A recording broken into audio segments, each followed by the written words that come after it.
મહામંડલેશ્વર મહાદેવ ભારતી બાપુએ ટ્રસ્ટીને મોડી રાત્રે ફોન કર્યો, કહ્યું મારી ભૂલ થઈ ગઈ, હું ફરીથી આશ્રમે આવવા માંગુ છું, હું જટાશંકર છું, મને અહીંથી લઈ જાઓ। પોલીસે મોબાઈલ લોકેશનના આધારે શરૂ કરી તપાસ।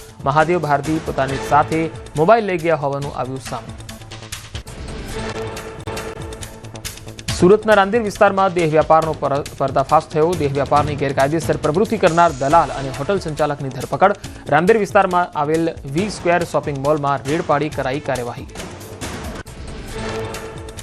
જૂનાગઢમાં 1.10 કરોડનો ગાંજો ઝડપાયો। હાઇબ્રિડ ગાંજા સાથે 4 આરોપી ઝડપાયા। એસઓજી અને ક્રાઇમ બ્રાન્ચે 3.160 કિલો ગાંજો, મોબાઈલ અને કાર સહિત 1.16 કરોડનો મુદ્દામાલ જપ્ત કર્યો। થાઇલેન્ડથી મંગાવ્યો હતો ગાંજાનો જથ્થો। વડોદરાના પાદરા તાલુકામાં કોંગ્રેસમાં ભંગાણ થયું। સ્થાનિક સ્વરાજ્યની ચૂંટણી પહેલા કોંગ્રેસમાં ગાબડું પડ્યું। કોંગ્રેસના મુખ્ય આગેવાન ભાજપમાં જોડાયા। 150 કાર્યકર્તાઓએ ભાજપનો ખેસ ધારણ કર્યો। એમએલએ ચૈતન્યસિંહ ઝાલાએ તમામને ભાજપના આવકાર્યા।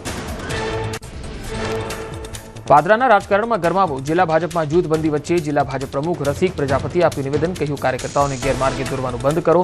કોઈપણ કાર્યકર્તાઓને ગેરમાર્ગે દોરે તો મારી પાસે લાવજો। જિલ્લા ભાજપ પ્રમુખે આડકતરી ચેતવણી પણ આપી। અમરેલી તાલુકા ભાજપ પ્રમુખ ચેતન ધાનાણી સામે એટ્રોસિટી એક્ટ હેઠળ ગુનો નોંધાયો।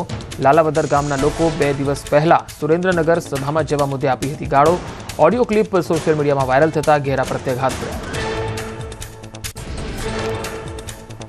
સુરતના કતારગામમાં મેટાડોર ટ્રેડિંગ એકેડમીમાં દરોડા। 3.35 કરોડના શંકાસ્પદ ટ્રાન્ઝેક્શન મળી આવ્યા। પોલીસે 4 જેટલા શખ્સોની ધરપકડ કરી। પેટીએમ કંપનીના નામનો ઉપયોગ કરી સાયબર માફિયાઓને QR કોડ સપ્લાય કરતો હતો આરોપી।